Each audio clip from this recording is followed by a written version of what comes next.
Halo Sensikers, kembali berjumpa bersama saya Denny Darko. Tidak ada yang namanya misteri, yang ada adalah tanda-tanda yang kita semua coba untuk mengerti. Kang Teddy ini beliau muncul lagi dengan kontroversinya. Dan kalau mau tahu jelas ceritanya silahkan baca aja di berita di Google, banyak banget. Tetapi saya akan bacakan di sini kira-kira sebenarnya seperti apa dan apa yang sebenarnya harus dilakukan oleh Kang Sule dan Kang Teddy juga. Terima kasih untuk sahabat Was-Was terus mengikuti ramalan dari saya Denny Darko. Semoga ini menjadi satu penerang terhadap apapun yang selama ini kita cari. Nah, ini adalah apa yang akan terjadi pada kasus Kang Teddy versus Kang Sule and family. Yang pertama saya lihat ada the Ten of Swords. Ini sebenarnya sesuatu yang digede-gedein, dibesar-besarkan, nggak ada poinnya. Dan buat apa harus press conference segala? Ini adalah permasalahan keluarga yang harusnya nggak di blow up, yang seharusnya tetap ditutupi. Jika ternyata ini memang masalah, harusnya bisa dibicarakan.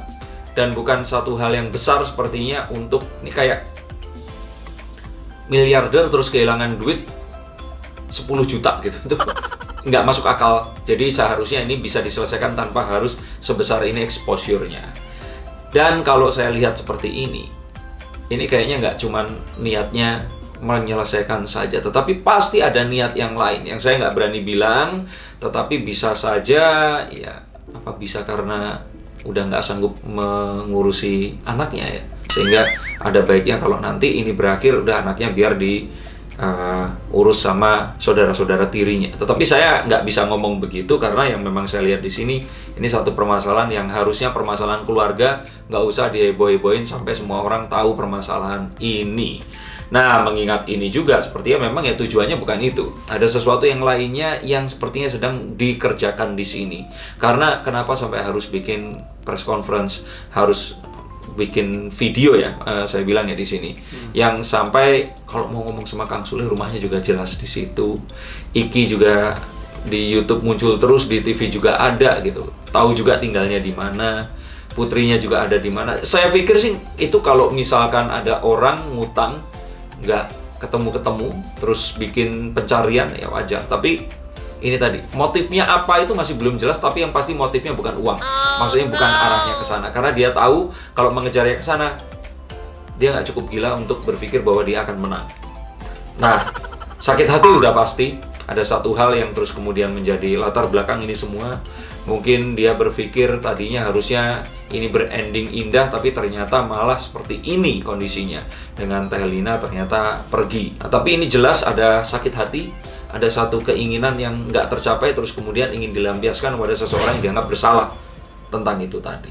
Dan di sini juga ada satu upaya untuk siapa tahu untung terus dapat gitu. Kalau nggak untung pun kan kerugiannya apa. Dan saya pikir juga ini sepertinya pengaruh orang-orang di sekitarnya yang membuat dia sampai senekat ini. Dia nggak mungkin berpikir sendiri. Nah, saya pikir ini ada orang-orang di belakangnya yang bilang, oh ini bisa kok secara hukum, yuk coba jalanin aja, coba lakukan ini dan sebagainya. Yang wrong move, Kang, salah, nggak begini. Urusan keluarga harusnya stay hidden, udah diantara kalian, nggak usah, nggak ada gunanya seperti ini. Orang Jawa bilang nggak ilok, orang Sunda mungkin pamali, jangan seperti inilah. Dan memang pada akhirnya banyak hal yang nggak semuanya diungkap. Walaupun terlihat terbuka, tapi sebenarnya itu tertutup, dan ini juga terlihat ya memang dari dua belah pihak. Bukan artinya pihak Kang Sule di sini menyembunyikan, bukan, tapi ini kan urusan keluarga. Nggak bisa terus kemudian ini diangkat ke ranah publik dan orang akan ikut-ikutan menghakimi. Jadi memang ini sesuatu yang nggak bisa segampang kalau misalkan terus polisi turun tangan meminta itu semua, nanti dibeberin dan sebagainya. Ini sesuatu yang rumit, pelik, tetapi ya sebaiknya harusnya ini bisa berakhir dengan kekeluargaan. Nah, untuk Kang Sule dan keluarga sebaiknya sabar hadapi ini semua, jangan terpancing oleh apapun. Kang Teddy juga sebenarnya beliau adalah orang yang sabar, tetapi terpancing oleh orang-orang yang mencoba mempengaruhi dia untuk melakukan ini. Saya benar-benar sepertinya yakin ini adalah satu hal yang ditanyakan dulu ke orang, dan orang ini terus kemudian, Kang, udah cobain aja. Nah, terus akhirnya kejadian ini tadi. Saya pikir sih begitu ya. Karena dari banyak kasus yang saya tangani seperti itu. Nah, nggak ada lain dan nggak ada bukan selain ya sudah. Cuekin aja sih kalau dari ini semua. Karena dengan memberikan panggung, memberikan spotlight malah akan membuat ruwet, membuat kisruh. Jalani aja semuanya, kalaupun memang mau diselesaikan ya ketemu secara fisik, ngobrol, diberesin. Dan seharusnya ini bukan permasalahan besar yang kalau dua keluarga ini keluarga miskin terus yang diperebutkan uang yang nggak pernah ada. Ini akan selesai dengan sangat cepat kok kalau memang mau diselesaikan. Dan memang akhirnya tampak kalau apa yang terjadi itu nggak seperti yang diharapkan atau nggak seperti yang apa yang terjadi. Dan ini memperkuat kartu kedua tadi bahwa tujuannya kayaknya bukan ini deh. Yang ditarget bukan uang. Sebenarnya endingnya nanti adalah itu tadi. Akhirnya anaknya ini tadi dititipkan ke keluarga Kang Sule. Karena kalau saya lihat ya nggak masuk akal kalau seandainya anak ini, si bayi ini dipakai untuk bargaining chip untuk meminta haknya itu tadi. Nah sebagai orang tua ya, ayah ya harusnya lebih punya kekuatan, benar Kang Sule bilang, untuk bisa menghidupi itu tadi. Dan memang segala sesuatu yang kalau ada perceraian, seseorang yang meninggal harus benar-benar diselesaikan secara selesai. Kalau tidak ini akan merembet ke kehidupan yang berikutnya dan membawa satu dampak yang kurang baik. Ada baiknya ini dibicarakan, di-resolve, dan sebaiknya di-contain agar hanya orang-orang yang berkepentingan saja. Jangan banyak orang-orang yang ikut-ikutan membuat suasananya jadi semakin keruh. Dari pelajaran ini semua yang didapat, ada baiknya apapun itu, upayakan untuk hitam di atas putih. Datanglah ke notaris, gunakan jasa lawyer. Jangan sampai terjadi sengketa, karena kalau sengketa nanti sesuatu yang harusnya bisa kita jaga, persahabatan yang harusnya tetap ada, akan menjadi sesuatu yang nggak enak di kebelakangnya. Ini saran saya.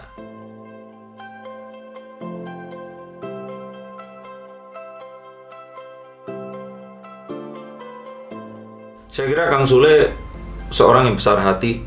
Dan kalau ini kejadian gini, Kang Sule kayaknya lebih pilih buat membayar ini dan udah beres deh seperti itu. Tapi kalau ternyata, kalau orang Jawa bilang dikasih hati ngerogoh rempelo, jadi kayak mau minta lagi, mungkin Kang Sule baru akan perkarakan ini.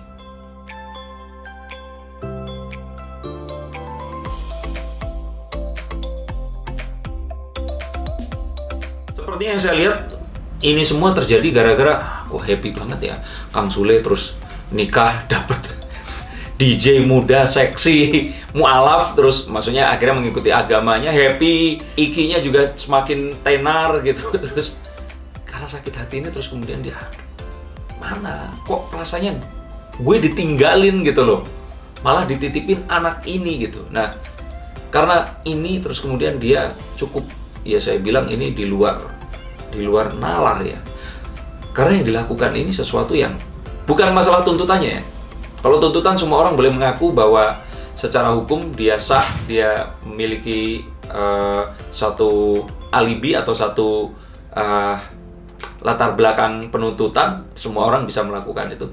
Tetapi mengangkat sesuatu yang ranahnya ini pribadi ke publik itu nggak etis sih kalau saya bilang.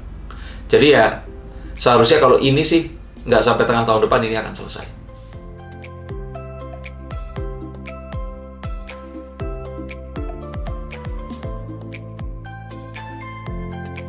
Saya lihat nggak ada orang yang akhirnya dipenjara di sini, nggak ada orang yang akhirnya harus ditahan, lebih ke damai.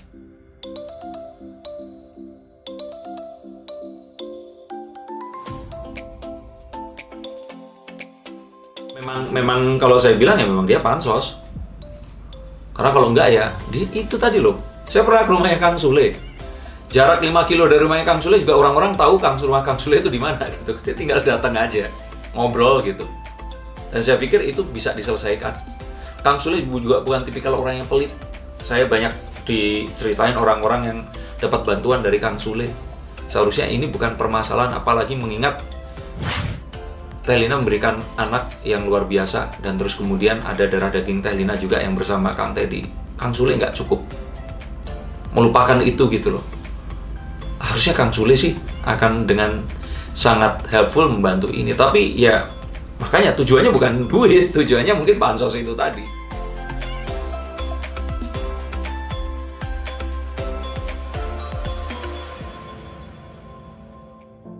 Saya lihat ke arah sana. Dan kalau Iki memang, saya bilang ya, Iki dan Putri di sini, kalau boleh saya sarankan sebaiknya begitu. Karena apapun itu, ya itu adik kandung, walaupun ya benar ya adik kandung kan, walaupun beda bapak ya. Ya itu darah daging kalian juga, jadi ya selamatkanlah. Karena kalau begini sih diurusnya takutnya malah nggak seperti yang diinginkan nanti. Oke, terima kasih. Ini tadi sebenarnya yang terjadi. Satu hal yang harus kita ambil contoh di sini adalah masalah keluarga jangan diungkap ke publik, dan kalau itu bisa stay kecil, nggak usah dibesar-besarin. Saya Denny Darko, terima kasih dan salam.